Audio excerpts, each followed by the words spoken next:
All right, guys. Robert here, BP News Channel, once again, live with you, breaking it down, making sure everybody knows and is on the same page. I hope we're all on the same page. And if you're not, it's okay. Just digest what we're trying to share with you here and look at the news and see if it coincides with what is ultimate reality. Really, there is an ultimate reality,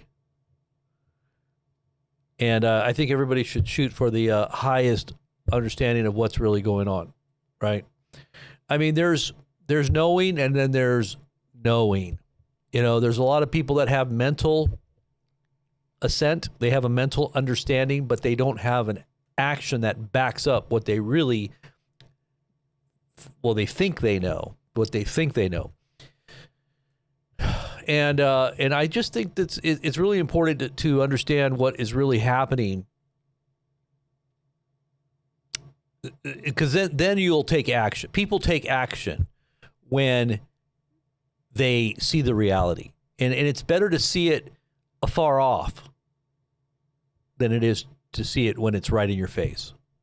It's better to see an attacker coming than an attacker that, you know, surprises you and it's already on you. You know, at least you have the ability to kind of prepare in advance if you see something coming.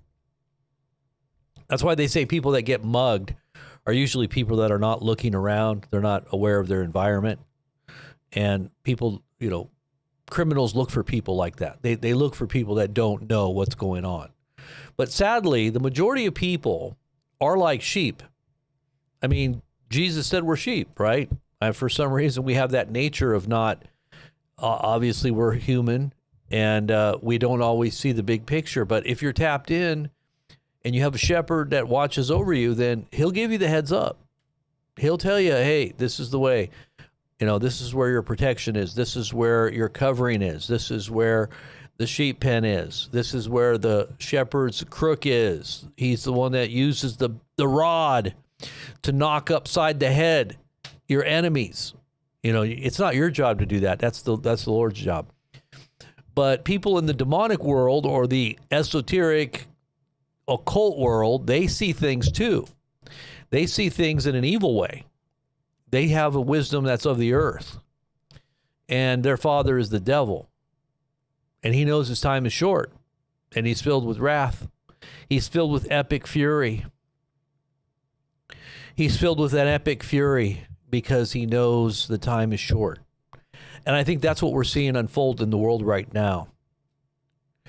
So we're going to go through some news here in a minute, and I want to just show you kind of what we've been warning about. The same thing we did during COVID, except it's on a higher level, or a more, it's in a more, I would say it's a more urgent warning and a more intense level than we've ever seen. And I think this is it. This is the big one.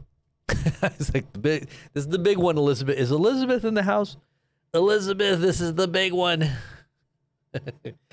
Okay, so I think this is the big one. I think this is going to make COVID look like, you know, the supply chain shut down and, you know, you had this bottleneck of shipping, and this is like the perfect storm, what we see happening right now. But you know who the storm is, right? You know, he's not, he claimed, and this is his own words, he is the storm. He is the storm. And if you know, Apollo actually is the god of you know, storms, not to mention medicine, and, you know, talk about the shots. Well, now that could be coming back around two. You know, we don't know. I think there's a lot of preparations in the wings for that as well, around two of COVID. But this is just enough in and of itself. I think we're going to be, you know, there's a lot of weird things going on right now in the United States. If you haven't been paying attention, there's a lot of strange happenings going on at airports. Just events all over. We're going to go through all that too. There's a lot of potential terror events that we've seen unfold here within the last few days. I think that's just the beginning. I think we're about to see some bigger things happening on the homeland, not to mention what's happening all around the world. We're seeing a lot of events unfolding with our military. You know, we're losing military personnel. Deaths are happening. I don't think we're being told the truth on a lot of things. And I think that's just what happens in war anyway. You get propagandized. It is a whitewashed, keep the morale high kind of mindset. They don't want to tell you really what's really going on. Too much. That's kind of why they whitewash what's happening in Israel. They don't want you to see the impacts. They say it's for security and for logistical reasons that we don't want the enemy to know certain things that are happening. And that's why we keep it hush-hush and not give coordinates or give locations, right? But there is a lot of damage that's not being reported and a lot of death. And I think the same is true for what's happening with American interest and what's not being, they're kind of warning at certain places. They're saying certain things that I think are kind of giving people a little heads up, but I think there's a lot more warning that needs to be given to the American people. I'm looking at some of your comments here. God bless Sherry. I see Sherry in the J-Bar. I see Rhonda grabbing gears and Amazing Grace. Who else is in here? Diane. I see Diane here. A lot of you guys that are the members of the channel. I just want to give you guys all a shout out. At ADub, Maria Plush.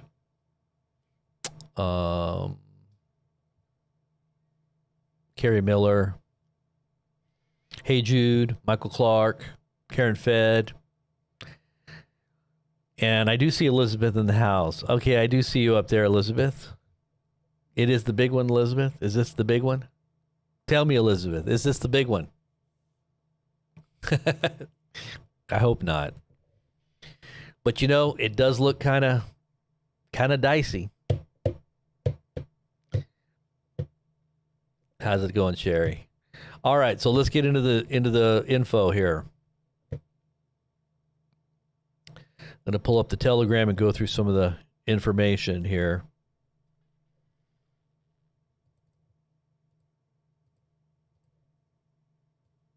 Just kind of go through some of the things that are happening. Now, the reason I put food security is because what is happening on the Strait of Hormuz, they're going after all the different straits too. This is a global war, guys. Global war. And no, we don't have control of the strait. And I don't think we're going to have control of the strait unless if there is a possibility that we do control it, it's going to have to be boots on the ground. And, if you don't know too much about the topography and the embedded and the preparations that went into this very moment, the Iranians knew this day would come, a face-off and a confrontation with the United States. This was a preparation, and this is what a lot of the allies also in preparation had given. This is why they've got all the heads up. They've got the intel. They've got the satellite. They probably are feeding them everything they need, the Russians and the Chinese. This is their proxy, and they have every bit of interest in them winning against us or bogging us down. I should say, even if they don't win, if it's just a war of attrition, to get us occupied and bogged down and demoralized with another Afghanistan 2.0, something much worse, where we just are just there for, eons and nothing ever happens. And I mean, we have interests that we're trying to, capitalize on that's going to somehow affect the Chinese and the Russians as well, because they get their oil from there. We blow up all their oil fields and, then the Chinese are, but see, there's a bigger interest now, and that's not just energy and support of that energy. Now it's like game on. Now it's destroy infrastructure. Let's just take down nations. This is why I always go back to the ancient Chinese secret. The Chinese say, there's two mountains And there's 2 tigers and only 1 mountain, and only 1 tiger can be on that mountain. And the 2 tigers are China and United States. So one of us has to go. It's not going to be China. This is their doctrine. This is their military doctrine. And they're planning for our destruction. They've been planning for our destruction for a long time. They've been planning for a long time for America's demise. They don't want to love us long time. They want to destroy us long time. And for anybody out there that doesn't know that, you haven't been looking at what's going on. And it's been ongoing since the time of probably the Clintons. They've been giving them the keys to the kingdom. And they've been having full access. And for all those who are awake to that, obviously Trump championed your cares, your worries, your fears, and your concerns about that very situation. And but does he really plan on changing it? Or is he just outwardly mouthing your support? Yeah, I'm a Christian. I'm one of you. I have your interests. Yeah, I'm no longer an abortion advocate. Now I'm pro-life. Oh no, I'm not. Now I'm not again. Oh. You know, I'm going to take away all these terrible things that are harming you through vaccines. But no, we're not. We're actually going to give you more mRNAs.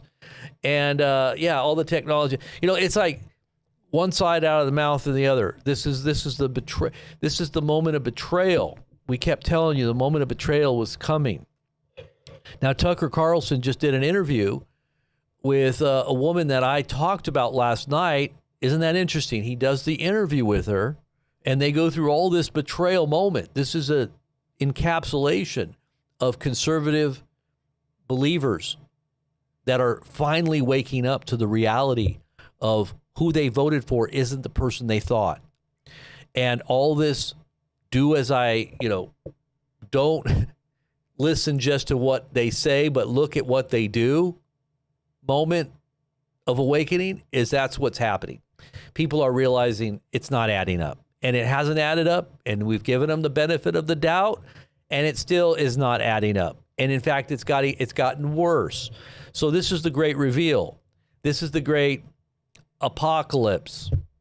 And the apocalypse just means the unveiling, right? That's all it really means. But the unveiling of the end moments of what's really happening brings about terrible times. That's why people always equate apocalypse with, destruction and, the unraveling of civilization, because people realize that everything that's been woven is a big lie. They've been trapped in this lie, the matrix of a lie. It's like a web, and you're realizing now you're the food, you're the prey. You're actually what they're making money off of, and now you're a liability because AI's come around. To a certain degree, you're not essential anymore. You're not good for the bottom line anymore.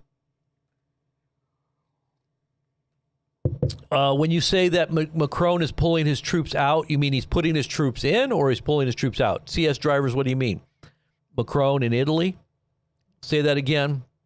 The red horse, yeah, World War III.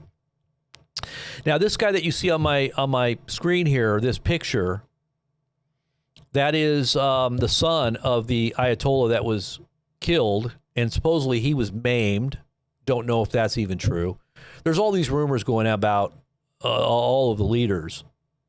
They're saying that Benjamin Netanyahu has also been taken out, that his video is AI, the recent video that he did, because there's people are wanting proof of life. They're not seeing a pattern of engagement that Netanyahu was at one time having with the public, and now he's like disappeared. And he put out a video supposedly the other day, but people are saying it looks like it's AI. It looks like there's an extra finger. Things don't look right with it. Don't know. I looked at it. Could be. You don't know. It just looks like his finger was closed and it was a shadow of part of his hand. I'm not saying it's AI. I'm not saying he's dead, but there's all this talk about this guy here also being maimed or dead. I heard he was dead too, and then I heard he was maimed. Then I heard they're saying that they're just using him so they can further their revolution or their war against America. They're just using him as a figurehead, putting words in his mouth that he's actually really dead. But who knows what's really happening? We've never seen so much peace. Yes, peace, peace. When they say to you peace and security, behold, sudden. And the reason why I think that you're right, A-Dub, on that is because Trump he's the apex. He's the zenith of all the peaceful talk, all of the hopium, all of the security talk for all the nations that we've been allies with. And now look at them. They're in insecurity. They're in sudden destruction. They're in, look at all of our oil-rich allies in the Gulf, UAE and Saudi Arabia and Doha, Dubai. They're all like being attacked. Everybody's being attacked. And now everything is all crazy, crazy, crazy. And you're seeing the fall of nations. Cuba, Venezuela. Look at what's going on with the Middle East. I don't think Iran's going to fall anytime soon. They prepared for this long, drawn-out war. Even if they knew their high command and even their government would be taken out, they would still continue the fight because it's decentralized.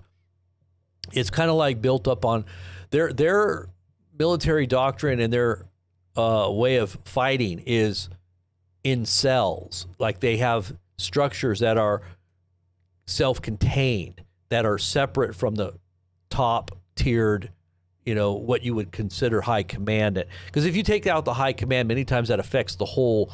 You cut the head off, everybody says, "Oh yeah, the snake's going to die," right? Cut the head of the snake. Well, this is a little different. They did it in a different way. So even if you did cut the head off, it still would continue to function, and it would still continue the war. Mission would be still held to. It's kind of like the idea that if there's ever a nuclear war, and some would say that they could stop the tentacles of our triad our triad, nuclear triad. We've got submarines, we've got space now. I guess we got space-based weapons. I don't even know if there's nukes in space, but you've got your missile systems, and you've got you've got your nuclear subs, you got your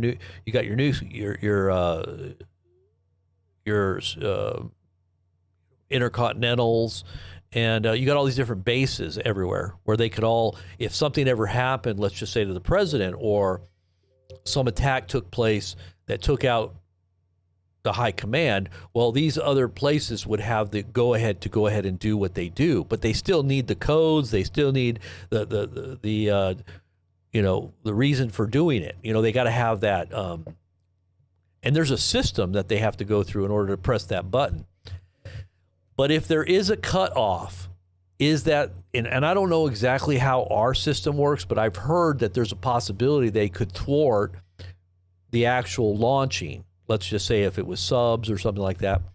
But in Russia, they don't. See, Russia has that, it's like a dead man switch, but they call it something else, and I forget what the Russians call it. I'm sorry for not being able to give you that specific term, but it's very similar to a dead man switch. If the high command in Russia were to ever be taken out, it would be all out, unleashing everything that they have. They have a system set up where it would be recognized that we're not getting communication from our leader, and this is what happens when that takes place. We launch everything, right?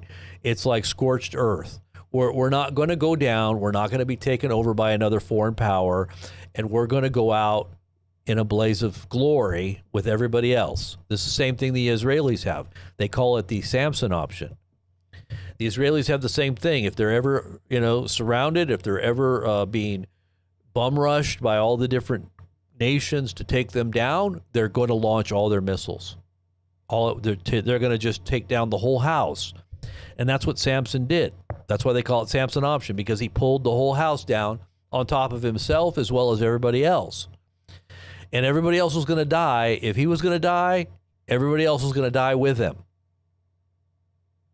Now, I know that sounds crazy, but that's what they're going to do. The Russians call it something that they don't call it. They call it a dead hand. Okay, they call it the dead hand. That's it. That is it. That is it. I think they call it the dead hand.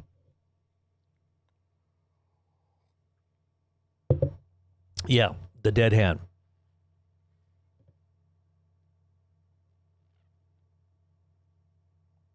Okay, so but the Israelis they call their option, they call it the Samson option. The Russians, they call it the dead hand. I'm pretty sure that you're right on that. Okay, so let's go in. Let's start looking at some of the stuff. Now, let's start off from the beginning of the day, and I'll go down to the food issues, because I think that we're going to see not only shortages of things in the supply chain once again being affected, but our food. And I think it's going to get a lot worse than we saw in. And this is your heads up, man. You guys got a little heads up here, And I'm going to try to hopefully get that information so that, just like in 2020, when we warned everybody, nobody else was warning people to go out and get food in 2020. Nobody else was telling everybody to go get masks, that they were going to be twice, 10 times, 50 times higher than what they were.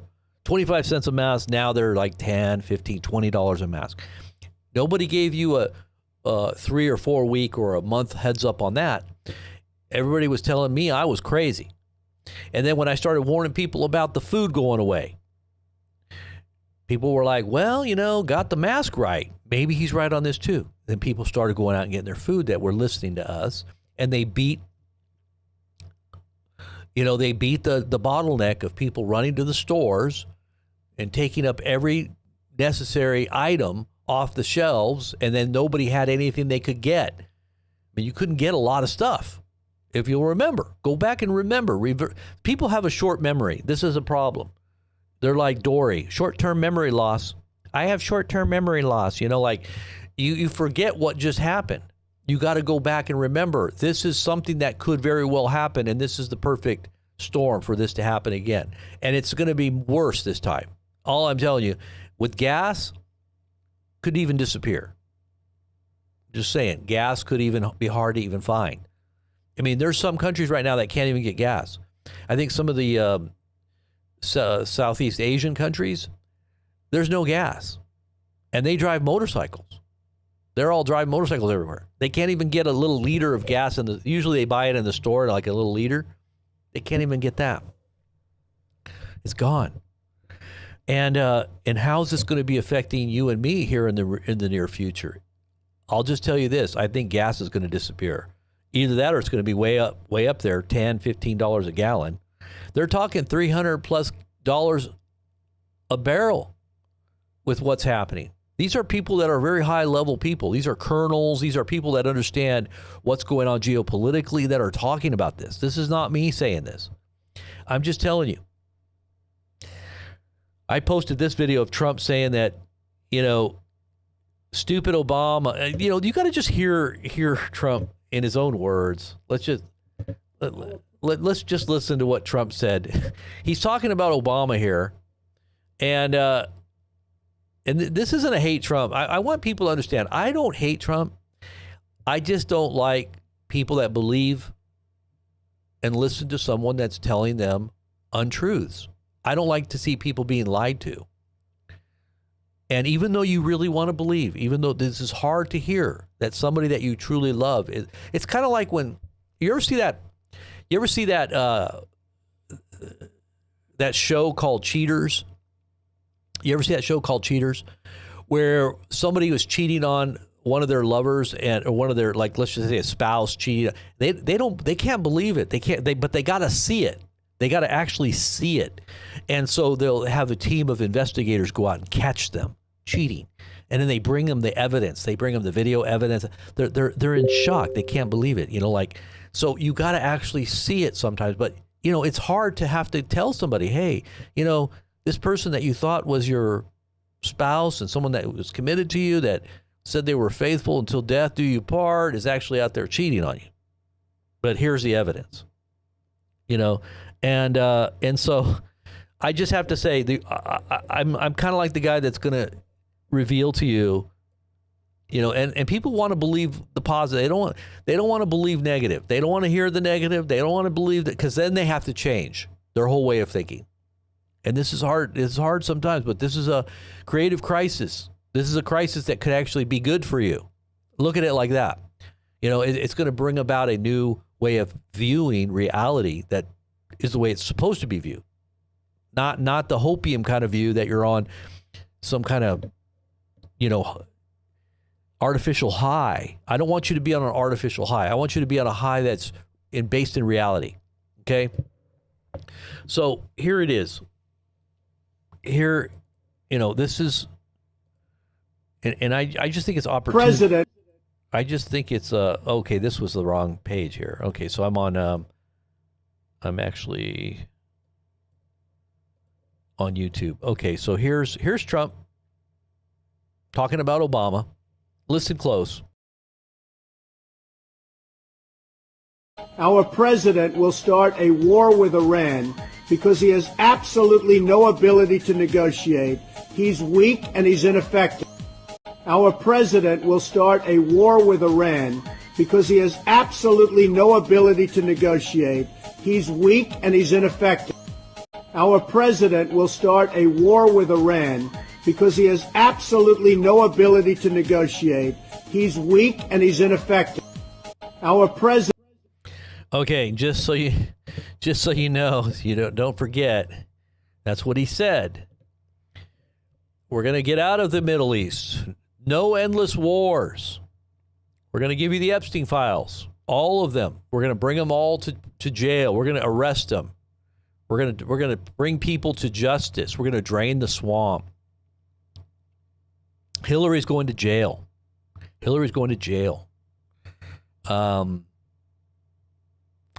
Lots of other promises I could give you, but I just don't want to. This is just a preliminary wake up call here before we get into the real meat and potatoes of what's going on here. Colonel Lawrence Wilkerson, he's a retired colonel. He said Israel is getting pummeled. Listen to what he said.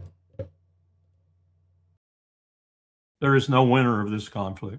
We're talking about our Rubicon. We're talking about our civil war and the end of the republic. Yeah, because of Bibi Netanyahu's extraordinary strictures on media in Israel, and supplementally on any other media wanting to come into Israel, like Al Jazeera, Al Arabiya, or even U.S. media, none of the word that really reflects what's happening is getting out.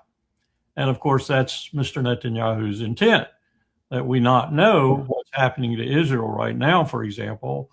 From video that's been smuggled out and that I've seen, I know that Israel is getting heavily pummeled. Lots of damage is being done. Critical things are being hit. Like, for example, after the war crime we did and Israel, I guess, hitting Iran's oil facilities and spreading black poison all over 10 million people. Right after that, Iran struck back and hit Haifa. The port of Eilat is already closed down by the Houthis' intrepid action in the Red Sea. So Haifa is the only really big port still functioning, and it's their oil port. So I have no idea what the ramifications of that are because they've shut it down. You can't find out anything about it. All that I know about Israel essentially comes from people who leak it from the region. Yeah. So we don't know what's really going on there because of all the clamp down on video and any kind of, communications, even communications. It's very strict in Israel at certain points, especially when they're at war like this. They're trying to control the narrative. Definitely, they don't want people to be disillusioned, especially military and the public, because that would cause an uproar. It would cause protests. It would cause people saying this is enough. If you saw how bad it really was, they want to bring you all the way in and, suck you into the whole wave the flag and be patriotic and don't question, just be out there fighting. Because existentially we are at risk, right? That's going to be the mantra here as well. They're calling up the draft. They're getting prepared for the draft. for people that are going to be conscripted in. There's a bunch of weird stuff going on, guys, that we tried to prepare you in advance for. We laid out, especially with all the things that are going on with our National Guard and our military internal, federalizing of local and state, law enforcement all across the nation in preparation for this moment. They knew this was coming. This was what they're probably were planning for. We thought it might be COVID. This was before the war. I told you a black swan had to happen. Remember, I told you before the Epstein files and all this stuff started being leaked out and then it was released. I said, something big has got to go down. It's got to be a big war. It's got to be something existential. We got to be on the edge of feeling like we're, our lives are at stake, because this is so huge, what's been just released. And yeah, it's connected. Epstein. Who's Epstein? Epstein, Weinstein, everybody, they're all connected to where. And this is an agenda. This is why the whole Israel, Israel's first agenda, is it, or America first? This is why everybody's talking about this. And then the whole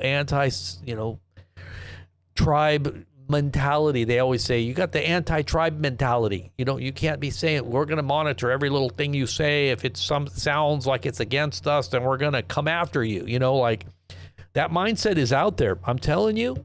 And it's being governed and guided by AI now. And they might even, shut down certain types of conversations now because of that. I'm just telling you. They're getting rid of the dime, right? Now, did you hear about that? They're getting rid of the dime, and they're going to be putting on the eagle. And instead of carrying an olive branch, and they removed the olive branch, and they just got the arrows. So that's really no peace. Where'd the peace go? The possibility for peace, a balancing of peace and power through strength, right? No, it's just strength. There's no peace now. Peace has been removed. Look at the peace has been removed from the dime. No more peace. And doesn't that sound like one of the horsemen? Peace has been removed from the earth. And now we're going into the famine phase. There's the war, and then there's the famine. There's the famine horse. And I think that's what we're about to see is famine because of what's happening in the Gulf. Energy is the source of your nutrients. It is the lifeblood of any nation. And when that is affected, you're going to see the effects on food. Now, just because we're energy independent doesn't mean that we're going to be able to get, if we are energy independent. Well, we'll see if they're wanting to make money off all this war, and we're just the pawns that are going to be, thinned out. Or I would say the herd. They need to thin out the herd. We'll find out here real soon, but I don't think that our energy independence, as Trump says, is going to be able to get us things that we need to import, like fertilizer. How does the agriculture work? How does that all happen? I don't think that it's going to keep prices low. I don't think Trump's going to keep the prices low. And I think it's going to go out. This is just some of the videos that are coming out of Israel that are, being squashed. This happened today, earlier in central Israel, some pretty big missile strikes. And I'm chronicling a lot of this too, because I'll sit back and I'll just watch the AP, and they turn the cameras away. They don't want you to see anything when the missiles come in. And all I'm hearing is boom, boom, boom. And some will say, well, that's probably the Iron Dome taking them out. No, these are big munitions. These are 1,000-pound hypersonics incoming, not being stopped, and they're hitting targets inside of Israel. Okay, so you're hearing a lot of big booms. Earlier today, I think I heard like 8 or 9 or 10 of these huge, massive booms. Couldn't see where they were at because the cameras, obviously, they point the camera down. When the incoming missile comes, they point the cameras down. Can't see, but they're coming in. China says that an attack on the Iranian elementary school crosses the line of human morality, and they're blaming the U.S. for this. It was a Tomahawk missile. Everybody is pretty much on the same page as analysis shows. Trump says it wasn't us, but there's only like 4 countries that actually use Tomahawks. and it wasn't the Iranians. They did not tomahawk missile their own kids. Iran says that it is now carrying out the strongest attack on Israel since the war began. This was this afternoon. But I thought that Trump said that there's no missiles, that they're all depleted and that they can't fire back. I thought that their whole command is totally, completely obliterated. They don't have any missile systems. They don't have any missiles. There's no way that they can shut the Straight of Hormuz down. Why is it shut then? Why are they still firing missiles?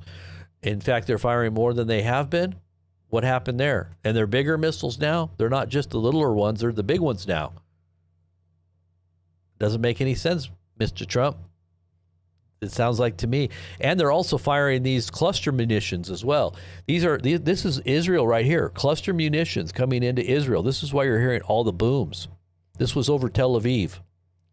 Boom, boom, boom, boom, boom, boom, boom, boom, boom. See, when these things hit, you got lots of booms, and you can't stop those with the Iron Dome.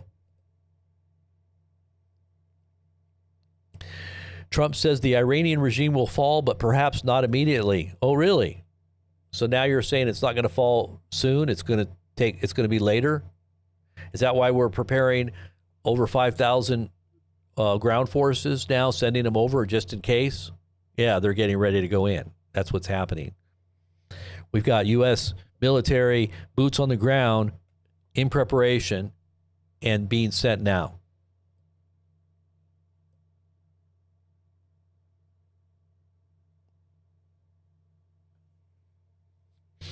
President Trump now suggests that regime change in Iran may take more time than expected. You don't say. We could have told you that. We could have told you that before we got deep into this.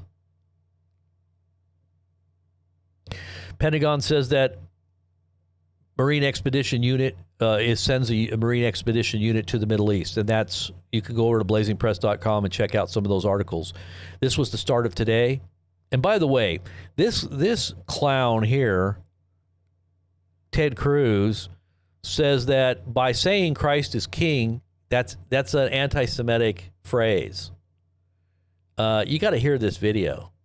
He goes off on he's being interviewed by CBN, Christian Broadcasting Network, and he's saying that, oh yeah, Christ is king is a term that's being used as an anti-Semitic way of saying that we're gonna just it's the Jews' fault for killing Jesus, and we hate Jews, and that's not what it means at all. If you go back, obviously Jesus was Jewish, but he was looked upon as a spiritual king, ultimately to bring back a new kingdom that is not of the earth, and he didn't fight in a natural world. Jesus told Pilate, hey, this was the whole debate. You're a king, right? You're a king? Are you a ruler? Are you here to start a rebellion against Rome? He's like, no, if my kingdom were of this world, then would my servants fight. But I've been delivered up to you for this reason. And the one that delivered me up to you has committed the greater sin. Who was the one that delivered Jesus up? Hello? He came to his own, and his own received him not. To the Jew first, and to the Gentiles, right? So when you come to someone who should know and they reject with eyes wide open because they have the law, who has the greater sin? Right. Okay. So they rejected him, his own. So the Romans, yes, they're the whole world, obviously. But here, this dude here is saying, no, it's not the Jews' fault. It's the Romans. It's the Italians. They did it. They're the ones that crucified him. You want to blame somebody, you should blame the Italians. They're the ones that actually crucified him because they were in charge of Israel at the time. No. The Jews, if you read the text, it's not anti-Semitic to read the New Testament. They're trying to say that it's anti-Semitic to read the New Testament now. That's what's really coming down. That's what it's really coming down to. Anyways, to understand the scriptures in their context is not anti-Semitic. It's just history. Okay, this is the way things work. This is the human nature, especially when you've got power. Remember, Power corrupts, absolute power corrupts, absolutely. Any government or any religion that holds sway over people's souls, and it's usually more odious when it's a religious thing, because it's more of a, this is where you get into the whole spirit of control. It's not just controlling your outward environment like dictators do, in governments. We're talking about a spiritual tyranny that happens within the soul. And that's more to be hated than just an outward control of environment. So this is why, we can get into all that. I talk a lot about spiritual things. So if you want to get connected on that conversation, make sure you connect to our BP Ministries channel. Let's go down to what's happening with the food here, because this is so important. The coming giga famine. This is Michael Yon. For those who don't know who Michael Yon is, he's a guy that's been on the ground, and he's a military guy. He knows what's going on down in the, he was all on top of what's happening with the trafficking of, the illegals coming in, the cartels, the human trafficking, and the drug trafficking. He's actually on the ground giving bird's eye view of what's really happening and where it's coming from and what's really the source. And he's been disclosing a lot of this information for a while now. He says that eyes are on Suez, the Suez Canal, the Turkish Strait, the Strait of Gibraltar, the Danish Strait, Malacca, Panama Canal, pipelines, productions, refineries, and grid. He said this is going down. So he's talking about all of this being in the crosshairs of this global unfolding war. And if this starts being affected, and just telling you guys, I'm trying to give you a heads up, everything's going to disappear. And you can thank me. You can thank me later. Well, send a donation. We need help. Our channel needs help. So why don't you say, hey, Robert saved us in many ways from the past by getting us a heads up before it hit, and he's giving us a heads up right now. So here's a little thank you. That'd be very nice. We could use it right now. We need to prepare too. There's things that we need to get ready for. Everybody needs to get ready. Okay, everybody needs to get ready, because there's a storm coming, and this storm is going to be really bad. Okay, this is not going to be like COVID. It's going to be worse. Just giving you a heads up. And I'm going to tell you what you can do. There's a lot of things we can do in the meantime. And I'll get to that in a minute. This is not nearly getting enough attention. The 10-year note yield is now up plus 35 basis points since Iran war began on February 28th. This all means something economically. For those who know what this means, take note. While gas prices are rising, mortgage rates are quickly following, all while rate cuts in 2006 are being priced out. And this is from the Kobisi letter, and you can find out all the details on that if you want to figure out how this is going to affect you in that realm. In the last month, you've seen $2 trillion wiped out from the U.S. stock market. And it's pretty massive. I mean, 6% plus. NVIDIA, Google, 5%. Apple, almost 9%. Microsoft, 5%.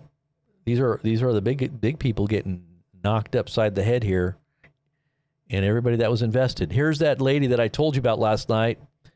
I think she was Protestant up until last year, but this still has a foundation of Christian values and reasons for why things are changing in our administration. And this board of faith that's head up by Paula White. And this is why we went into the deep dive on Paula White, because Trump is, I'm not going to say in bed with her, but, in spirit, politically, they are one in what they're doing to deceive the religious, especially the Christian right. And a lot of it is based in a belief politically that is all about Israel. And really, that's the key for this whole fight that this woman found herself in, because she didn't go along with the party line. And it's not about real faith. It's not about really understanding what the Bible teaches. Like, she's trying to get down to the brass tacks of what the Bible really says, you know. And I'm sure there are Catholics that are in that same boat as some of those who are truly trying to hold true to the foundations, right? And I think that she was more. She kind of had the humanitarian view, and maybe she woke up to some of the inconsistencies that Scripture teaches, but I don't think that she truly grasped the full big picture either.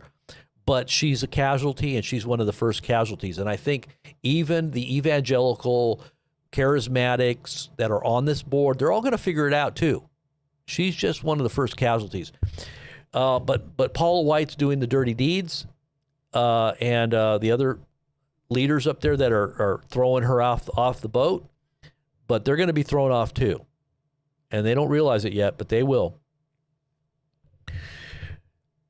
Official Israeli video lends credence to rumors of Netanyahu. Okay, so this is Hal Turner. Some people, like I said, this is a big rumor online.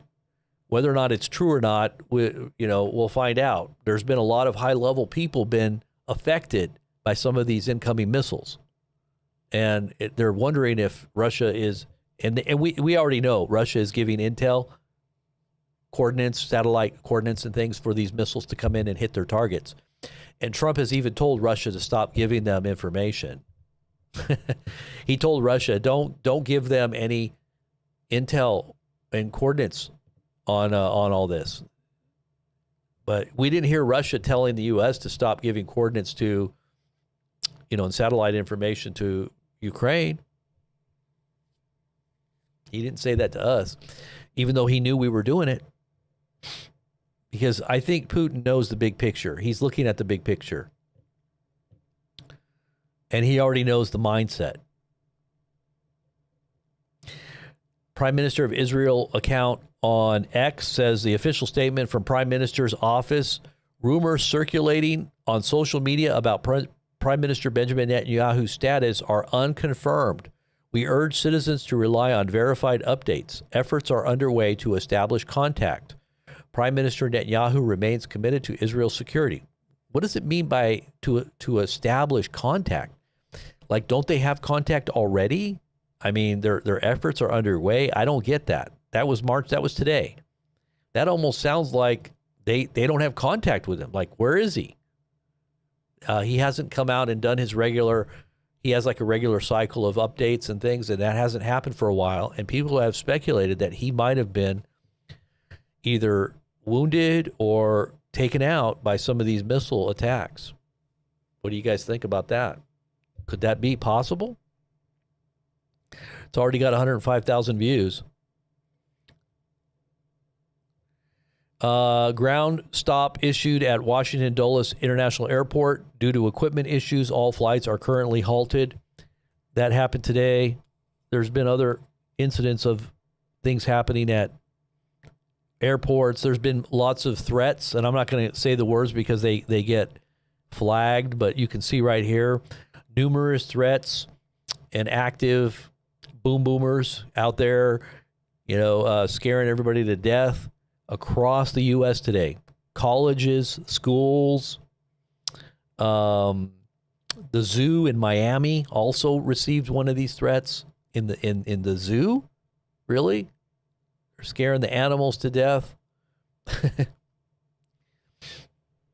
Nearly 2,500 U.S. Navy sailors are deploying to the Middle East alongside roughly 2,500 additional Marines as part of the growing military buildup tied to the conflict with Iran.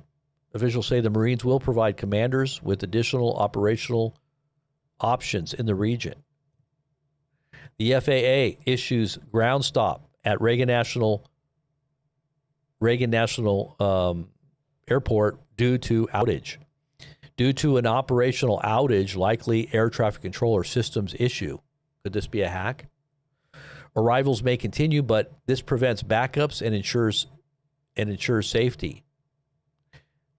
Nearby airports like Dulles and BWI are also under similar stops per current FAA advisories. I don't know what that means, but it doesn't look good. It says FAA halts traffic at Washington area airports. FAA cites chemical smell at regional or region's air traffic control center. So some kind of weird chemical smell? People freaking out? Don't know. This is another visual of all the different outages taking place across the country. Let's see if I can pull this up.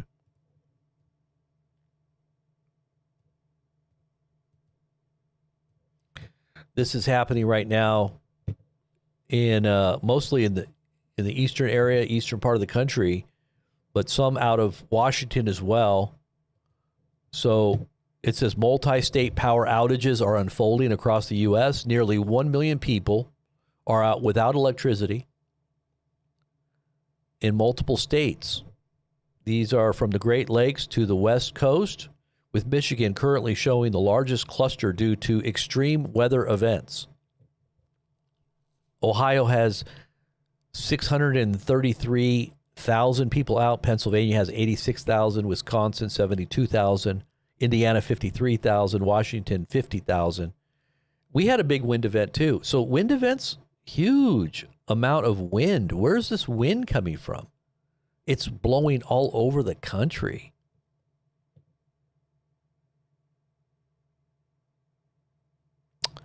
Wind and crazy weather. Michigan, 29,000. Illinois, 17,000. Lots of people out. The FAA has temporarily stopped traffic at Ronald Reagan Washington National Airport, Washington Dulles International Airport, and Baltimore Washington International Airport because of strong chemical smells at the Potomac Tracon that is impacting some air traffic controllers. What the heck? That's weird. Smells, huh? Chemical smell. This is traffic. Long lines are being observed at gas stations in China as drivers rush to fill up ahead of expected price hikes. And yes, their gas prices are going up just like the whole world. In fact, there may be no more gas at a certain point. Look at how many people are trying to get gas right now in China. This is coming to the U.S. I'm just going to tell you guys, you're going to see worse than 73. You know, I don't know if anybody remembers 1973, but this happened during the 6-Day War, or was it the 6-Day War? Yeah. There was a big embargo against oil, remember? This is much worse than that. You saw mile-long lines here in the United States just to get gas in the 73. Oil surges past $100. Freight and food prices spike. This is tmassstreet.com. Global food price shock looms as Middle East war rages on. This is according to CNBC. This was dated today as well. A widening Middle East conflict that disrupts trade through the Strait of Hormuz could ripple far beyond the energy markets. Food. Fertilizer prices are surging ahead of critical planting season. This is according to CME Group.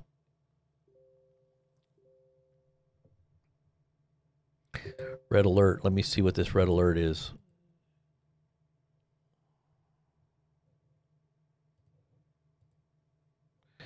Okay. And Vance is, from what I understand, J.D. Vance is also warning of bad things that could happen as a result of this war.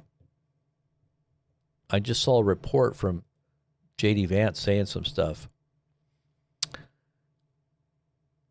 So fertilizers, you know that fertilizers if they don't have fertilizers for your agricultural,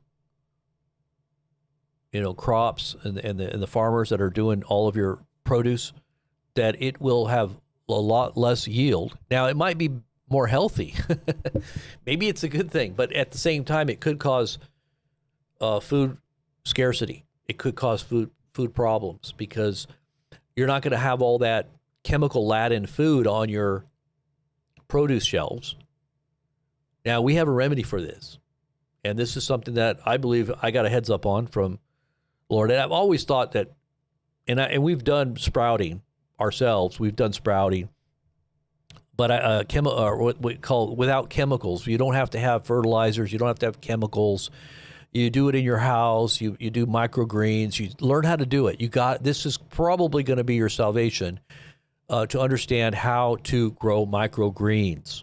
All of the phytonutrients, everything that's in your produce that you would buy very extreme prices, especially when it's organic. It's like twice as expensive. Probably going to be worse than that now. You can get in a seed or a microgreen, 7 to 14 days, the concentration of phytonutrients and everything that you need, the vitamins and the minerals and everything that you would find in your produce is going to be compacted, multiplied in that 7 to 14 day period. So we're going to teach people how to do this. I'm personally learning everything that I can right now on how to grow microgreens. You can grow crops right in your house if you have a setup, and I'm going to show you my setup and how you can do it as well. And do it before everything hits the fan. You got to get set up before everything hits the fan. You got to buy your seeds before they go through the roof in price, if you can even get them. People are going to be figuring this out too late. But we want to give you guys a heads up on this. Americans are now turning to gardening to combat food price inflation.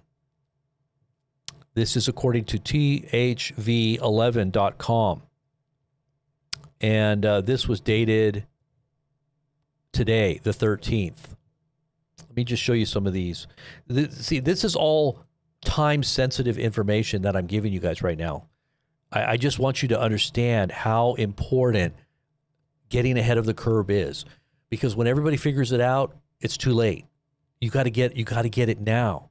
This is why I told you guys all the heads up I gave you in the past was to get you ahead of the curve. You know how many people told me, thank you, Robert, for telling me about the food scarcity during COVID, because I went out and I prepared before the rush and I got everything I needed. You know, I can't tell you how many people were thanking me online. They were sending me private messages. Thank you, thank you, thank you. We were telling people that silver was going to go up. Before it went up, it was still, $25, $30 an ounce. And we were talking about it really regularly, remember? I didn't tell people to go out and cash out their credit cards, but I kept giving you the hints. Hey, silver is going to possibly go up. You know, like how many times? And then all of a sudden, what is it, 3 times more now what it was? You know, you listened on that, you could have got yourself a little extra inflationary hedging against inflation profit there and paid off some bills or something. And remember, I told people you could pay off your credit cards. I gave that story about the credit cards, remember? But anyways, I just want you guys to know that this is your heads up. Look, March 13th, Americans are turning to gardening to combat food price inflation. Listen, let's listen to this.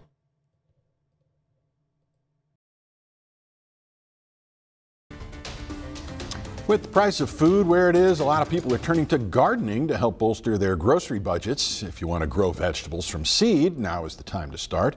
And Dejanay Ross supplies her green thumb to help us. Inside the Corner Lot Farm store, trays of seedlings are already getting their start for the growing season. Even though snow and cold temperatures may still be around, gardeners are preparing now so plants are ready once spring arrives. Starting your seeds early can give you that extra 20 or 30 days that your variety of seed might need. So if you get them started now and they're happy and healthy inside, then they're ready to go by the time it's time to plant. Starting seeds indoors gives plants several weeks to grow before they are moved outside. Most gardeners wait until after Mother's Day to plant outdoors, when the risk of frost drops. Each seed has a little bit different need, but it's really easy. If you just look on the back of the seed packet, it will tell you how many days to plant before your first frost. And then you can look up for your specific zone when your average first frost date is and just backtrack your 2 or 3 weeks, your month that the seed needs, and pop them in. All right, so that's if you're going to be growing or doing a garden, but the microgreens are something that you can do right on your windowsill, or if you get your grow lights, you can make crops. I'm telling you, pennies on the dollar than what you would be spending in the stores, especially for organic. Most of your produce is ladened. It is toxic. It's got chemicals that have been sprayed on it. We're talking glyphosate, Roundup. It's in the soil. If you do your own organic seeds that you grow from seed and you just do a little substrate, I'm going to show people how to do the substrate. The kits that we're giving out right now, they have the dome, and that's more for sprouting, or if you're going to be preparing your seeds for the ground to get them to germinate.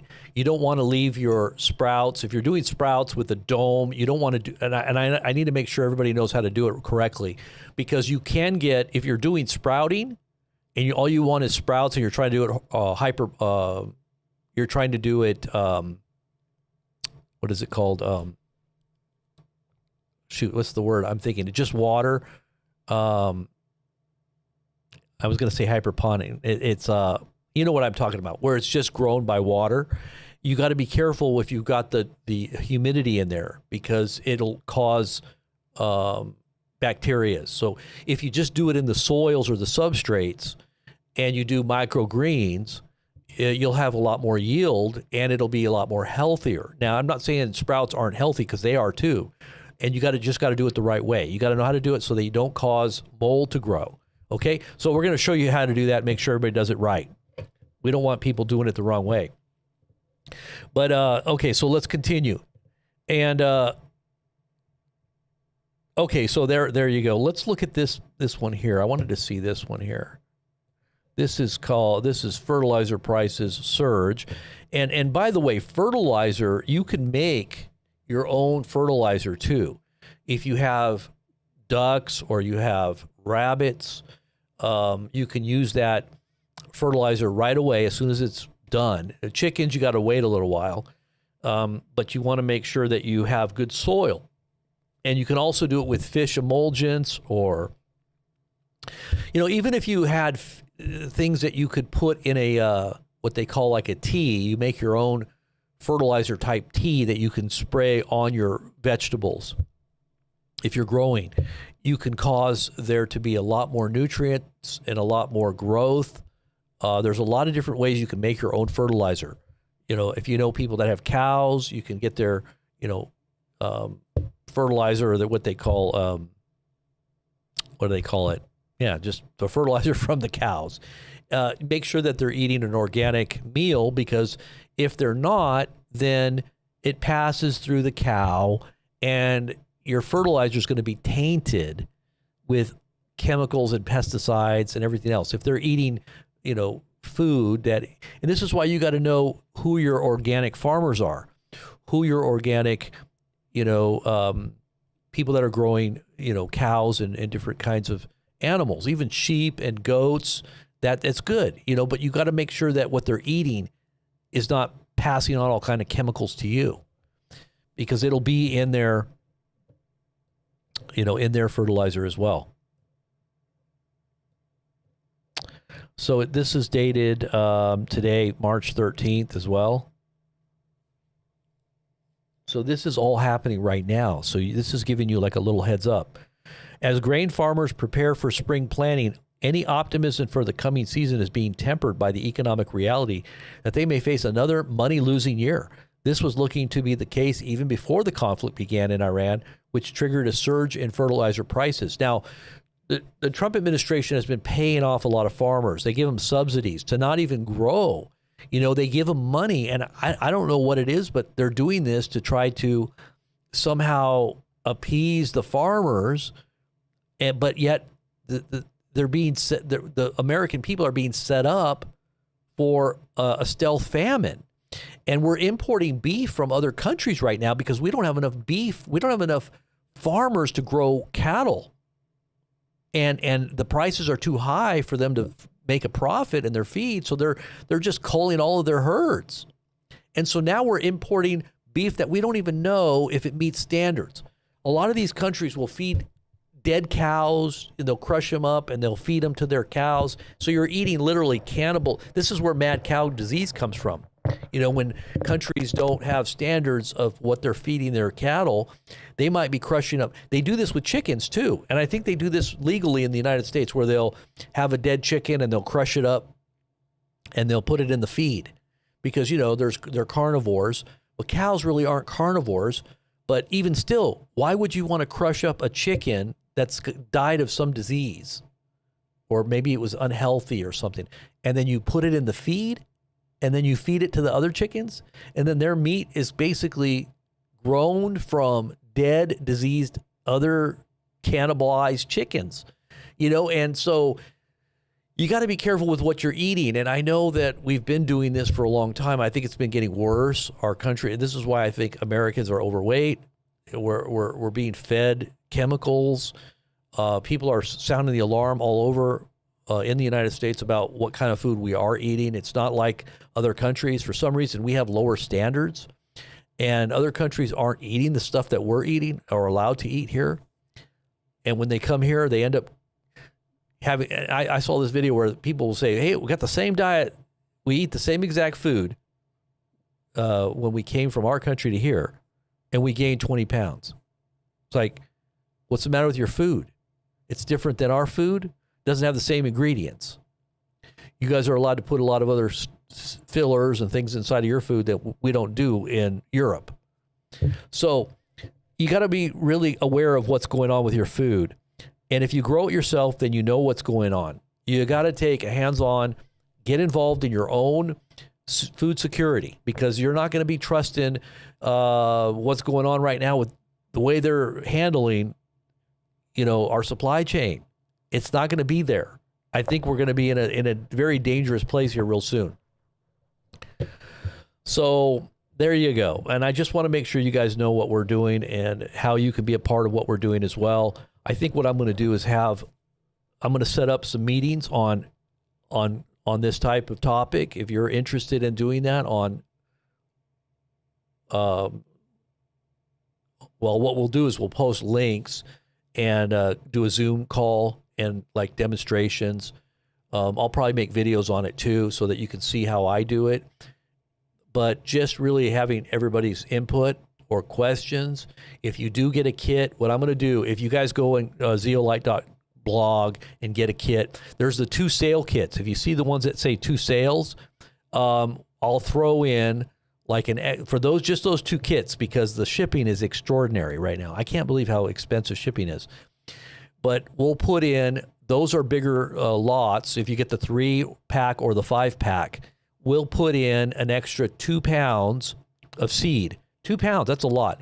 Believe me, 1 pound can go, if you do like sprouting of wheat berries, and you get wheatgrass, it's very healthy too. Wheatgrass is great. You can juice it, everything. You can juice it. It's very healthy for you.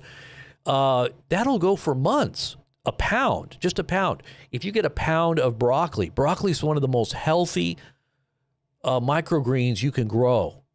It's 7 to 14 day period. Look it up. There's a video on there. Go watch it. You'll see what I'm talking about. If you can get like a pound of radish, because it's in the same family, but broccoli's at the best. Broccoli, radish, kale, all those are very dense in nutrients and what do they call it?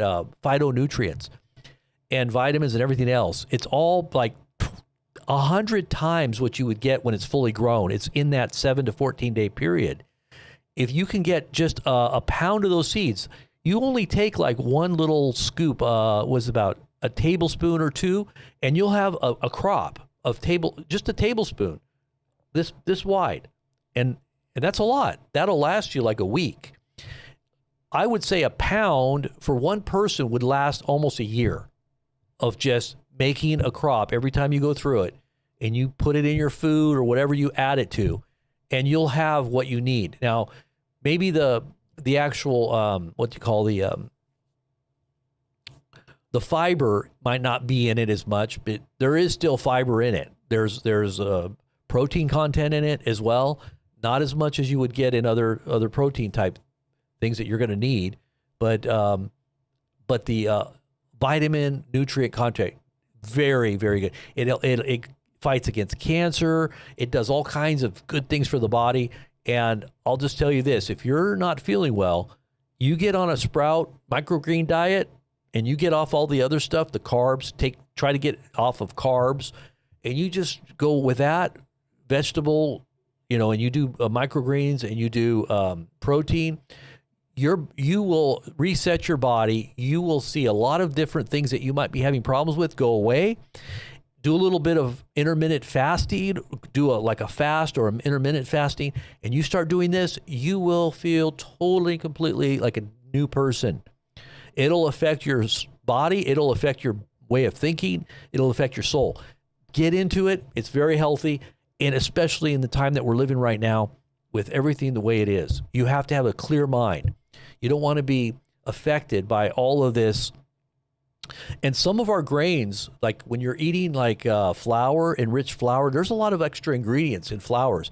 That's why if you do flour, you want to make breads or something, get actual wheat berries and grind them up yourself and use that, flour that you yourself make, and you could add to it. Another thing you could do with wheat berries too is you sprout the wheat berry, and then after it gets a little tail, then you add it to your dough when you make a bread, and it's so good to make it like that. It's so very healthy for you. You can add a lot of good things to it. So we want to kind of get more focused on this health aspect of it, because it does affect your mindset and your spiritual awareness as well. If you're unhealthy physically, it affects the way you think. It affects the way you feel, in every way. And so we have to overcome that. That part of your food is a part of your life, right? That's why Jesus said, "I'm the bread of life." And he talked about seeds. He talked about growing food.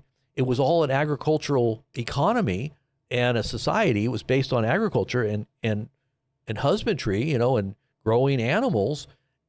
The thing that we have to understand is that our food needs to be protected. We can't be poisoning the food. And that's what's happening with our current system of food production. It's being poisoned. People realize it too. And it's terrible when you start really looking at it. This was why people felt really betrayed by the whole MAHA movement, because they said they were going to get rid of glyphosate. They didn't do it. Trump actually said it's a national food security issue, and he put some kind of mandate recently to protect it. It's like, really? Everybody knows that it causes cancer. Why would you protect something like? Why would you continue to foster that and encourage its use? It's the worst thing you could do. The biosludge, they give out biosludge as fertilizer to farmers to use in their fields, and it's killing the ground. After a certain while, your ground is no longer usable. You can't even grow crops in it. And biosludge is just basically repurposed sewage, and they dehydrate it, they use it, and they put and it's got all kinds of chemicals in it. There's all kinds of terrible things inside of this, and they're giving it to farmers for free and saying, here, put this on your crops, and whatever it is you're putting in the produce. All these stores you're basically eating sludge. They call it biosludge, and all it is sewage with chemicals in it. This should be illegal, and it's not. It's being put out on a lot of farmers are using it. And they're getting it for free. So they think, oh yeah, it's free. The government gives it to us for free. You don't have to go buy fertilizer. We can just use that, right? But that's what they're going to start doing even more now that fertilizers are disappearing. You got to be very careful about what you're eating. And a lot of stuff that's not organic, and even the organic stuff, you got to be careful with. Even if it says it's organic. This is why you got to go to your local farmers. Go to your local farmers. Get out of the cities and go to your local farmers and try to buy, fresh, clean food.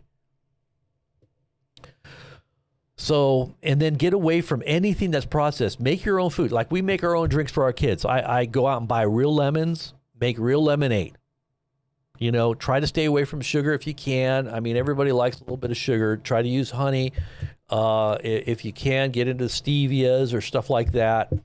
But I make real juice. I don't go out and buy the fake juice or all the stuff they're adding to the juice. You don't know what they're putting in all this stuff now. All right, listen to this. So here we got another one. Look at this.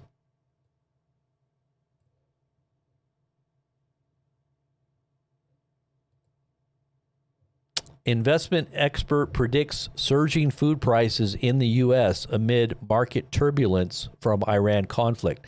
This is according to Fox Business. This was just posted. Let's listen. Let's take a listen to this.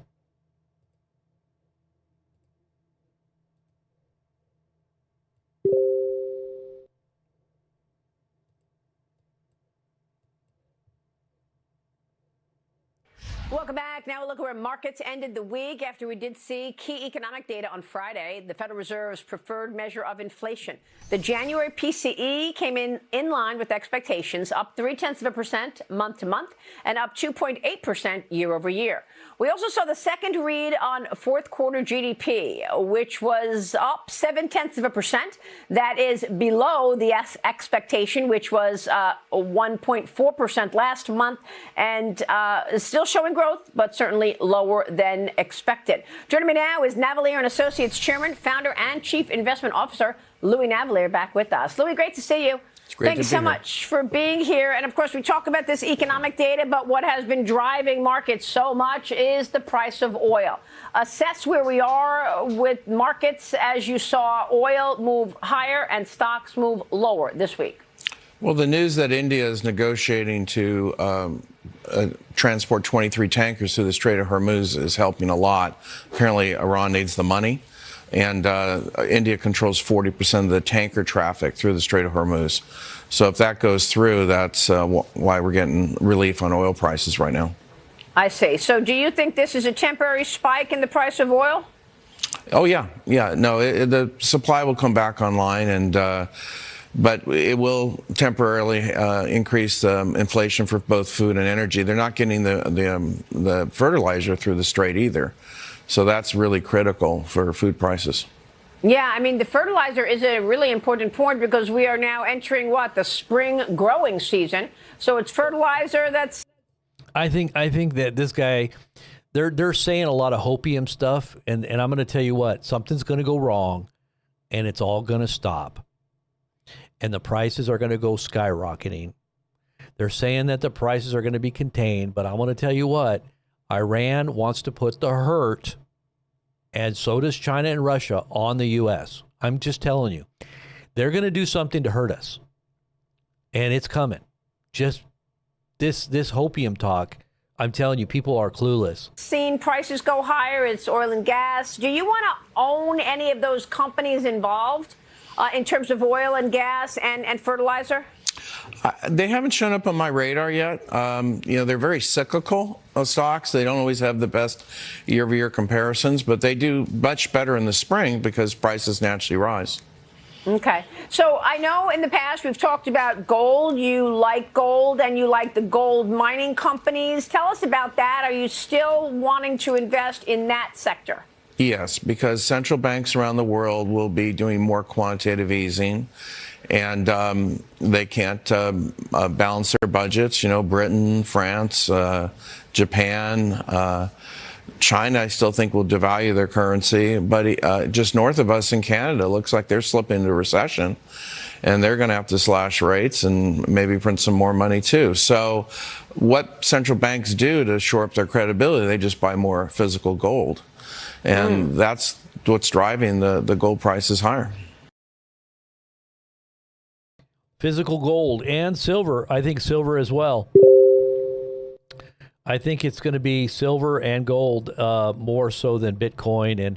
But even then, with the outlook of possible disruptions and escalations in war, and not only just regional wars that we're seeing breaking out, but literally going global, where we could see something much bigger on the heels of this. I mean, they said 4 days. You know, just like COVID, they said, oh, it's going to only be a week or two, and look at what it turned into. They're saying the same thing with this. 4 days. Now it's, 2 weeks, and then it's 4 weeks, and now it's a lot longer than we thought, and this could last a long time. And now they're sending in foot soldiers. Yeah. Mission creep. What they call mission creep. Or just like in the late 50s and early 60s, we had advisors in Vietnam. You didn't know that there were advisors in the late 50s helping. But as time went on, it started coming out what we were really doing in there. And the advisors then turned into troops, and they were starting to fight. It ended up turning into a hot war. But can you imagine this going on into like another global war? Well, World War III. Literally, what are we talking about, World War III? Bloomberg says that the Middle East rice exports halted as war adds strain on farmers. This is according to Bloomberg. Rice exports to the Middle East were halted as the escalating war disrupts shipments to the nation's largest market for the grain. 2 ships carrying a combined 80,000 tons of rice bound for Iraq were suspended at Bangkok port this week, with buyers instructing containers to be unloaded and the grain returned to warehouses. Everything is at a standstill, saying and adding that shipments to the Middle East could be suspended for months. What? For months? No new purchases are happening either because nobody knows what will happen. And by the way, I would tell you this. Go out to Costco and buy as much rice as you can. Sugar, rice, I would say get your beans. Yeah, it's a perfect protein. Rice and beans together are a good protein. There's a lot of other good things in it. Get black beans if you can. Black beans are really good for you. Stock up on, dried stuff if you can, or dehydrated or freeze-dried fruits. Sometimes you can get those freeze-dried fruits, in cans or, I would say if you're a Costco person, go to Costco. Get it at a bulk price and stock up. Stock up. I told people to go stock up on gas if they could. If you had the 55-gallon drums, to stock up on gas a couple weeks ago. If you would have done that, let's just say you did 2 barrels, like 100 gallons. Here's what you would have saved. If you would have got 100 gallons of gas 2 weeks ago, you would have saved, and it's going to go up even more. I know it's going to go up more. This ain't going to stop. 50 cents. You probably save 50 cents a gallon. That's conservative. Times 100. So you saved $50, right?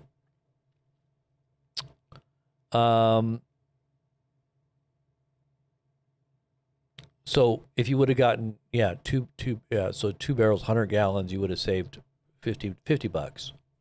Now, if it goes up 100, if it goes up another $1, that's $100. If it goes up $3 or $4, what is that? That's like $400. You're saving $400 on just 100 gallons. 100 gallons.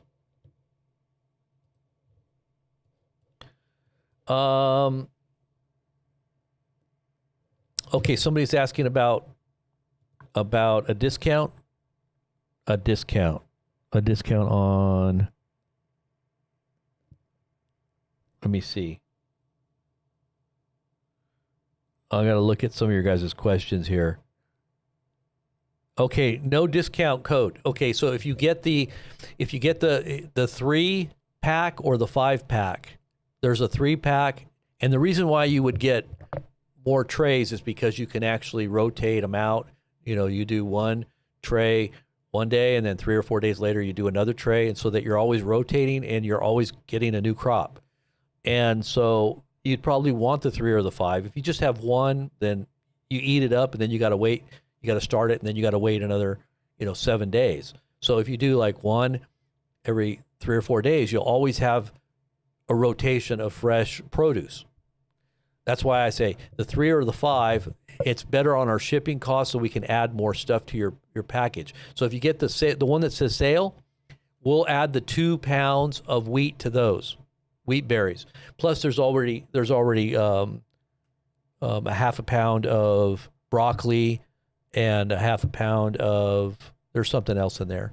But if you want other seeds to add to it, you can do that. Just add them in there. Yeah, so there's no you don't need a coupon code. But if you get the other things, it's just what it is because of the shipping problem.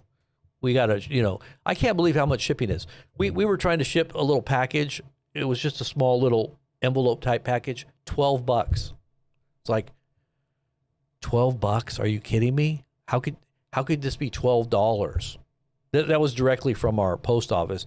If you go through the online shipping, sometimes you get your discounts, right, through the online shipping if you're doing a business. But if you just go straight to the post office and you try to ship something, $12 for a small little envelope package, I'm like, this is impossible. What's going on? Microgreens are great.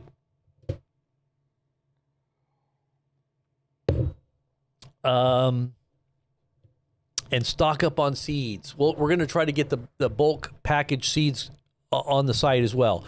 The videos are there. If you go to the video section, it'll show you kind of like how to do sprouting. But we're going to get into the microgreens. Microgreens are different than sprouts, okay? So I'm going to start showing people how to do the microgreens.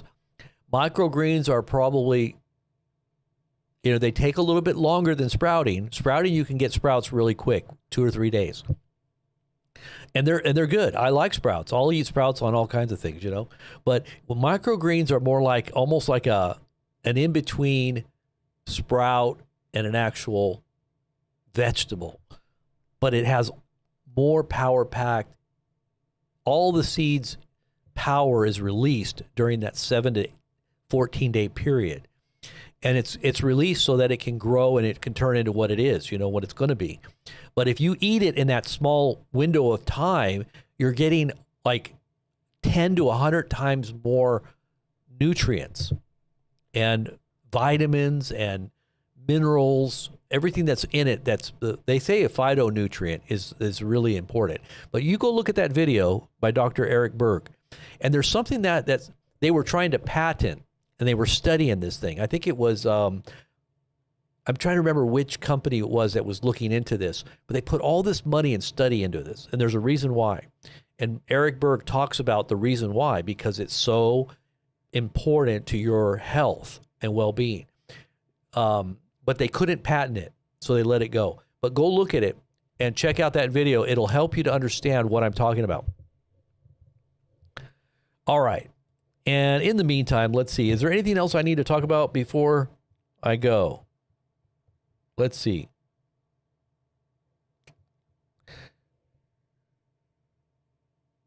So Muslims are openly supporting Iran-backed Hezbollah in the streets of New York City. Wow. There's a huge crowd of people out there now. Terrifying. It says armed Islamist has been arrested for going into an elementary school in Texas with tactical gear. Oh my gosh. And there's a lot of these types of events going on right now all over the country. Very like lone wolf kind of guys just doing really crazy stuff. I can expect, in my mind, I'm expecting something. It's just a matter of time. Something big. Yeah.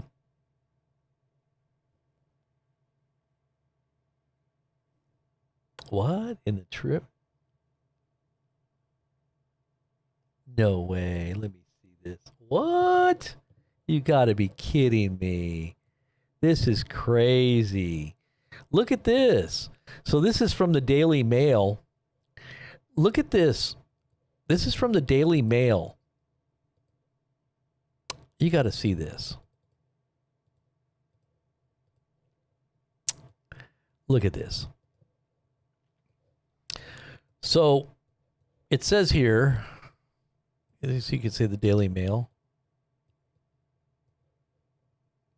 Mysterious Trump airships appearing in 100-year-old sketchbooks spark time traveler theories. Now, we told you about the book. I think his name was Endersol. He wrote about Trump living on Fifth Avenue. His name was Don, and he had a son named Barron, and they lived exactly where the Trump Tower is.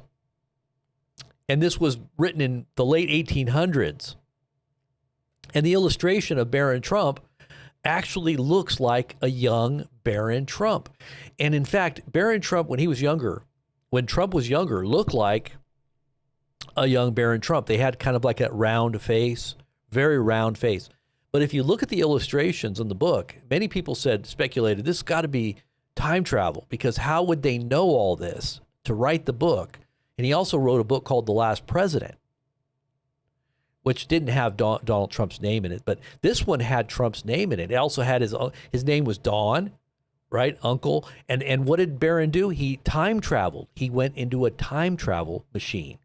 And where did he go? He went to Russia. He went to Russia. And but look at this. This is another weird time travel thing. So Trump's mysterious airships appearing in 100-year-old sketchbooks sparked time travel theories. So if you look, the name Trump is in there. Look at that. Ariel, look at that. Is that crazy? I'll make it bigger here so you can see it.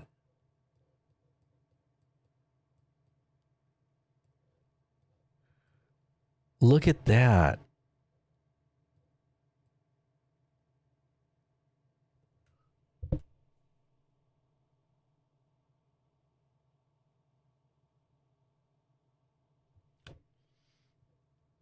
That was dated today, March 13th, 2026. You can see right there. So if you do a search on this on Daily Mail, you could go read it. Just type in mysterious Trump airships, Daily Mail. I'm going to see if I can find it here really quick.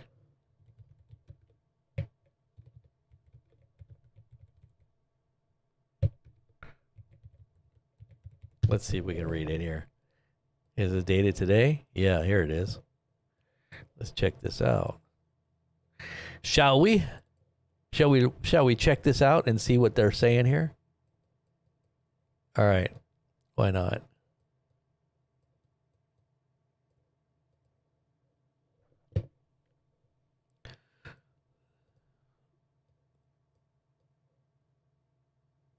So it says here, appearing in 100-year-old sketchbook sparks time travel theories. It says that a wild theory claims Donald Trump may be a time traveler with clues scattered throughout art and literature far more than a century.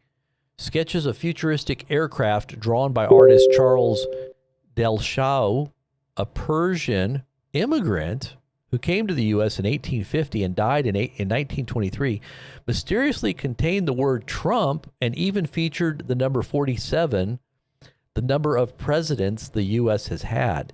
Before his death, he created depictions of fantastical flying machines that he called arrows, which often resembled a mix of early airships, balloons, and primitive airplanes. However, conspiracy theorists have seized on the repeated appearance of Trump's name and the numbers associated with both of his terms in the White House as the 45th and the 47th commander-in-chief. The extraordinary theory has also been connected to old novels by Ingersoll. See, this is the one I was talking about, Ingersoll Lockwood, from the late 1800s, which featured a young character named Barron Trump who embarked on incredible adventures with the wise mentor Don. In Lockwood's book, Barron lives in a grand palace called Castle Trump and is guided by Don adding even more intrigue to the theory that America's first family was foretold decades before the president's birth. And by the way, the castle is on Fifth Avenue, where Trump's tower is in New York City. Tell me that's not weird. In that book. And by the way, like I said, the pictures and the illustrations in the book look a lot like Barron Trump did when he was younger. Now, he looks a lot different now because he's bigger and older, but it does look like Barron Trump when he was younger. While some have claimed that the artist and the author had some mysterious method of knowing the future, others have claimed without evidence that the similarities prove the Trump family has time traveled or time travel technology and used it to influence world events. One person on social media claimed either Trump is a time traveler or someone put in 200 years of work to make a guy who wasn't even born yet look like he was one. Yes. And another thing is that they say that because Trump's uncle and Trump's favorite uncle, who doted over Trump and was very close to Trump, was the guy that was tasked by the government to go into Tesla's apartment to gather up all of his research. And supposedly there was nothing there, but some say that he took that information and gave it to Trump. And there was talk of time travel, UFOs, things like that, you know, gravitate, what do they call it? Gravitational propulsion, what is it? Non-gravitational propulsion, things like that. All this stuff that Tesla supposedly found out that was in these papers. And when he died, Trump's uncle went in there. He was the one that went in there. And they said, oh, yeah, he gave it to Trump. He gave all this information on time travel to Trump. So isn't that weird? Look, there's his name.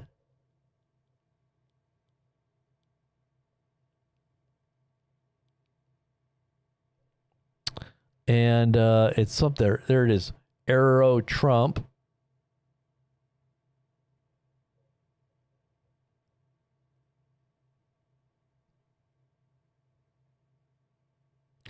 And look at Barron's face. Even that face right there. Look at this. I want to show you something. You got to see this. So I'm going to put a side by side to show you. Even Barron's face there looks like. Here, I'll show you.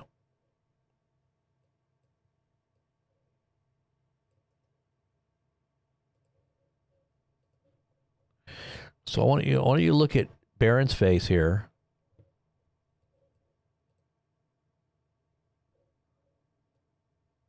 Look at Barron's face, and then look at the images of the actual book.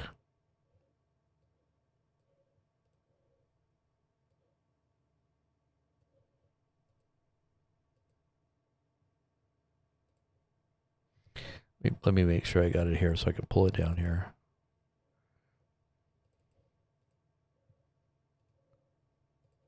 Okay.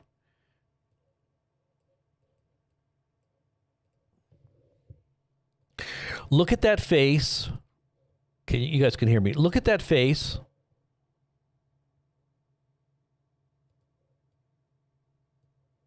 And then look at Barron Trump.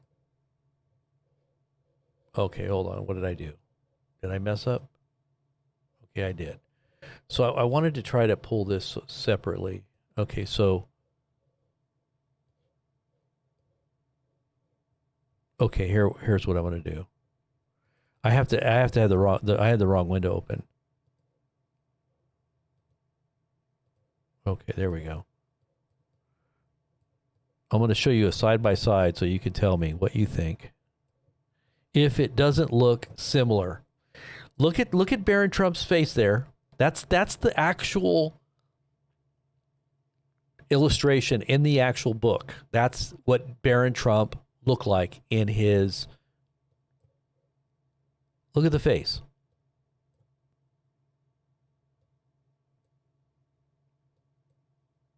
Tell me that's not a resemblance there.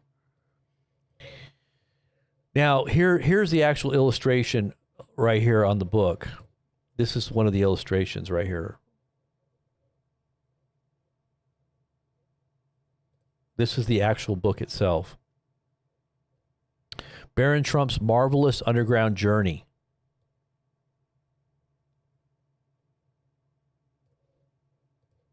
Barron Trump. Late 1800s. That's why they say that he's a time traveler. So this was a talk for a while now. Now this is another thing that's come up. Another weird thing about Trump.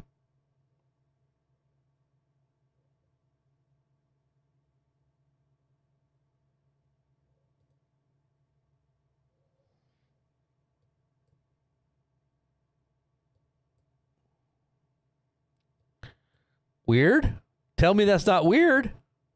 And Trump looked Donald Trump looked very, very similar to Barron when he was younger. His face looked very similar.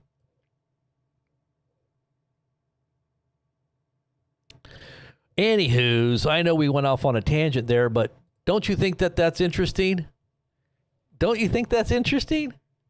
I've always thought that it was just kind of weird. Now that we got another incident of this claim that he's a time traveler, you got to kind of wonder. Now, what is prophecy? What is prophecy? Prophecy is, many people would say, it is time travel, right? It's God. God actually knows the end from the beginning. He already knows how things are going to end. That's why we got the book of Revelation. That's why we had the prophets that have foretold things that were going to come. That's why the devil actually knows his time is short, because he understands things that are coming. He can see, in the spirit realm, that realm knows and can see things coming. So you could say it's like time travel, but it's a foreknowing, prophetically speaking. There is real insights into the spirit realm that are forbidden by God for those who are followers, of the way, of the truth. That's why, remember, when Saul consulted with the witch of Endor, what happened? Saul came, Samuel, well, it was, he consulted he consulted, and it was Samuel, right? It was Samuel that came up from the dead and told him. And many would say that it was actually Samuel that he consulted, but it was obviously forbidden. He shouldn't have done what he did. But Samuel told him that he was going to die now because he had consulted with a forbidden communication.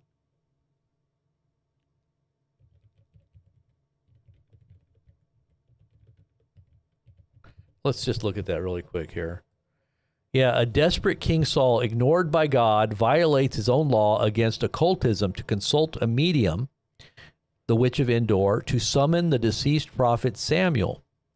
The medium brings up Samuel, who predicts Saul's death and defeat by the Philistines. This event represents a major transgression in Saul's reign, making his final desperate disobedience. So many would say, well, was that actually Samuel that was resurrected, or that came back from the dead to tell Saul? Or was it a demonic spirit that represented the dead prophet? Some would say it wasn't Samuel because he's not supposed to be conjured up by demons, and that it was a fake or a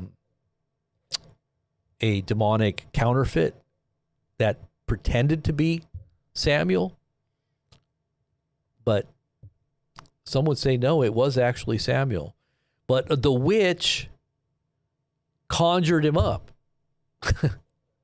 What do you think about that? What would be your interpretation of that? Was it actually Samuel, or was it a counterfeit demon? Either way, it was forbidden. Either way, Samuel or Saul paid the price. And he was ultimately defeated, just like in battle, just like the apparition of Samuel stated. But that's what you call foreknowledge, right? Or foreboding. That's where they get the word foreboding, or a foreknowledge, foreshadowing of something. You're kind of getting a visual of something that's coming. And I believe God gives and reveals, as it says in the scriptures, I will do nothing unless I first reveal my secrets unto my servants, talking about the prophets. Now, anybody that has the Spirit of Christ, Jesus said, is greater than John the Baptist. No greater prophet has ever lived than John the Baptist. But I say to you that anyone who is the least in the kingdom is greater than John the Baptist. Well, if you have the testimony of Jesus, you have the spirit of prophecy. It says in the book of Revelation. So if you're a child of God and you believe that, God is manifest through his Son and has reconciled you to his will and purpose, and you become one with him, then he's going to reveal his heart to you. He's going to reveal the mind of Christ to you. He's going to show you things to come. That's what the Spirit of God is there for. It says he's come to show you things to come. Not only is he there to lead you into all truth, to comfort you, to help you, but he's also there to show you things that are to come. And that's what the Spirit of God does.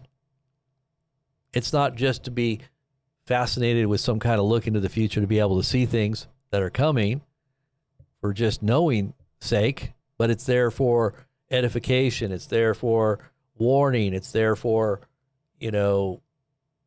preparing and knowing that God is way out in front of you anyway, that he's going to show you things that you need to be ready for. And I think that's what we're getting, is a heads up. So take the heads up, be smart, be fearing the Lord, trust in the Lord, fear the Lord, put him first, and he will always watch out for you. Amen. He watches out for us all. Whoever are his own, he's going to watch out for us. All right, no matter what happens. Hell or high water, we're going to make it. We're going to pass through the wilderness and into the promise. How many of you guys are going to pass into out of the wilderness and into the promised land? You're not going to die in the wilderness. You're going to go through all the way into the promised land. How many of you got milk and honey? Everything's going to be there provided. Amen. Even on the way, it's may feel like slim pickings on the way, but it's a part of the process to get you to inherit your blessing. Everybody's going to have an inheritance that's in the Lord. Amen. God bless, guys. I just pray the Lord's blessing on everyone here in Jesus' name, that you provide everything that they need, spiritually, physically, emotionally, mentally. In the days to come, we're going to need your involvement and your intervention, and your revelation, your salvation. We're going to need all that you have given for us to as a benefit, Lord. You have loaded us down with many benefits so that we can trust and know that you are the provider. You are the one that goes out before us. You're the one that opens the doors that no man can shut. You're the one that scatters our enemies from before us and makes our way plain and secure. And I pray that you give everyone safe passage into your presence daily as they seek your face, that you will show them your salvation and reveal to them that you are the God that provides everything that they need in accordance with your riches that are in glory by Jesus Christ. We thank you, Lord, for doing all that we need in every way, every day. Path of the righteous grows brighter and brighter unto the perfect day, and your mercies are new every morning. And we thank you, Lord, for doing that in Jesus' name. Amen. All right, brothers and sisters, God bless. Michael Clark, Sid Febreze, Sherry, Julie, Aussie Girl, Sherry, absent name, Michael Clark, Josh Casey, J Bar, Karen Fed, Gnarly News. Amen and amen again. Amen. God bless you guys. Say amen in the chat. in the comments in the archives.